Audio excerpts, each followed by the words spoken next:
Assalamualaikum warahmatullahi wabarakatuh. Akkamitti Arabiffaa karaa gabaabaadhaan waan madaamii keenya wajjiniin waliin dubbannu baruu dandeenya. Fakkeenyaaf namoonni keenya ijoolleen keenya guddaan Arabiffaa hin beekan jechuudha. Waan tokko lama qabadhee isinii dhiyaadha. Akkamitti karaa gabaabaadhaan Arabiffaa barra?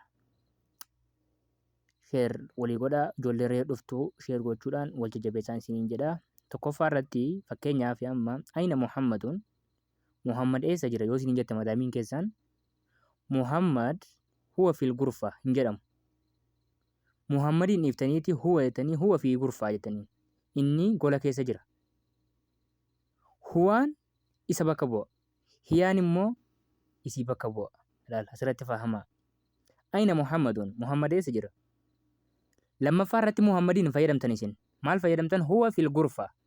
Inni kutaa ciisicha isaa yookaan kutaa barbaade jira jettanii jechuudha. Asirratti maal jechuudha? Huwaan isa bakka bu'a. Qaama saalaa dhiiraa qabutu bakka bu'a jechuudha huwa. Hiyya yoo isin jette immoo hiyaan immoo eenyu bakka bu'a? Ishii yookaan isii bakka bu'a jechuudha. Akka kanatti baruun barbaachisaadha. Waliin yoo maktee si kolfalti. Amma fakkeenyaaf ayna Muhammadu yoo isin jette madaamiin kan kee Muhammad fi gurfaa yoo jettee sirrii miti. Sirrii miti dogongorteeta jechuudha. Huwa fil gurfaa inni gurfaa jira jechuudha. Akkasumatti waa ayna yaasiruun ilaal isii dhumatu taraa lama si gaafataa jirti obboleeyyan lammanii Muhammadii fi Yaasir obboleeyyan. Ayna Muhammad isin jette kaate ayna yaasiruun isin jettu waatti dabalti. Waa ayna yaasiruun Yaasir hoo eessa jira? Muhammad gurfaa jira Yaasir hoo eessa jira? Huwa fil hamaam jettaan. Huwa fil hammaam. Inni kutaa dhiqannaa keessa jira.